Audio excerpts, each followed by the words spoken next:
Hello student, स्वागत है हमारे यूट्यूब चैनल स्टडी का अड्डा में। आज की वीडियो में हम कर्ण का चरित्र चित्रण पढ़ने वाले हैं। तो जो कर्ण है वो रश्मिरथी खंडकाव्य का नायक है, तो उसका आज हम चरित्र चित्रण पढ़ने वाले हैं।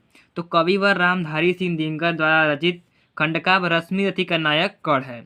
उसका चरित्र चित्रण निम्नलिखित शीर्षकों के अंतर्गत किया जा सकता है। तो आपको हेडिंग वाइज उसका चरित्र चित्रण लिखना है। अगर आप हेडिंग वाइज लिखते हैं तो एग्जामिनर का जो ध्यान होता है सबसे पहले आपके हेडिंग में जाता है। अगर आपका हेडिंग अच्छा होगा तो आपको 5 में 5 अंक पूरे मिलेंगे। तो पहला हेडिंग है सूर्यपुत्र। आपको ऐसे हेडिंग जान लेना है और उसके बाद उसके बारे में लिख देना है। उस हेडिंग के बारे में आपको लिख देना है। तो पहला हेडिंग जो है वो है सूर्यपुत्र। कुमारी कुंती ने महर्षि दुर्वासा से प्राप्त देव आवाहन मंत्र के परीक्षण के लिए सूर्यदेव का आवाहन किया। सूर्यदेव प्रकट हुए। उन्होंने कुमारी कुंती को पुत्र प्राप्ति का वरदान दिया। लोकलाजवश कुंती ने नवजात शिशु को पिटारे में बंद कर नदी में प्रवाहित कर दिया। यही शिशु कालांतर में कर्ण नाम से विख्यात हुआ। वह गुरु परशुराम का आदर्श शिशु हुआ। दूसरा है राधेय। हस्तिनापुर के सूत मतलब सारथी अधिरथ का पालित पुत्र होने से कर्ण को सूतपुत्र कहा जाता है। अधिरथ की पत्नी राधा का पुत्र होने से वह राधेय कहलाता है। तीसरा जो हेडिंग है वो है महावीर। जो कर्ण था वो बहुत ही वीर था। अपने अद्भुत रण कौशल से कर्ण हस्तिनापुर की रंगशाला में सबको चकित कर देता है।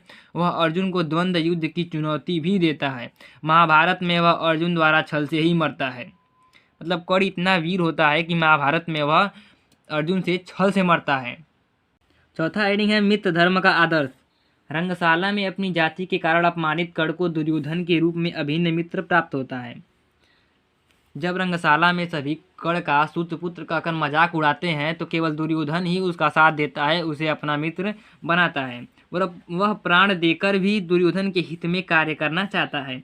भगवान श्री कृष्ण जब उसे दुर्योधन का साथ छोड़कर पांडवों के पक्ष में आकर राज वैभव का प्रलोभन देते हैं तो वह कहता है, मित्रता है अनमोल रतन, कब इसे तोल सकता है धन।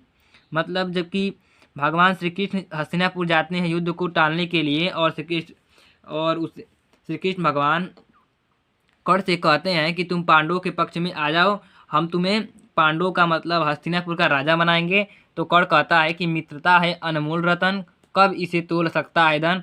मतलब वह मित्रता को नहीं छोड़ना चाहता है। दानवीर। कर्ण महादानी है। ब्राह्मण वेशधारी इंद्र को पहचानते हुए भी उनकी इच्छित वस्तु कवच कुंडल को अपने शरीर से छीलते हुए अलग करता है और दान कर देता है। जो कर्ण है बहुत ही दानवीर है, क्योंकि संध्या के समय जब वह सूर्य की उपासना करता है तो कोई भी याचक उसके पास कुछ भी मांगने आ जाए वह उसे ज़रूर दान करता है। तो जो इंद्र हैं वो सोचते हैं कि अगर कर्ण के पास कवच कुंडल हुआ तो अर्जुन युद्ध नहीं जीत पाएंगे। तो इसीलिए भगवान इंद्र ब्राह्मण का वेश धरते हैं और कर्ण के पास जाते हैं और कर्ण का कवच कुंडल मांग लेते हैं। अगला हेडिंग है कि महान गुणशाली। कर्ण जब वीर गति को प्राप्त होता है तो उसकी प्रशंसा करते हुए भगवान श्री कृष्ण कहते हैं, मनुजता का नया नेता उठा है, जगत से ज्योति का जेता उठा है। तो आशा करते हैं कि ये वीडियो में आपको कर्ण का जो चरित्र चित्रण है समझ में आया होगा। आपको हेडिंग वाइज लिखना है। अगर आप हेडिंग वाइज लिखते हैं तो आपको 5 में 5 अंक पूरे मिलेंगे, क्योंकि जो एग्जामिनर होता है वो एक एक शब्द को नहीं पढ़ता है, वह हेडिंग देखता है। अगर आपका हेडिंग अच्छा होगा तो आपको पूरे में पूरे अंक मिलेंगे। तो अगर आप चैनल पर नए हैं तो चैनल सब्सक्राइब कीजिएगा। वीडियो अच्छा लगे तो वीडियो को लाइक कीजिएगा।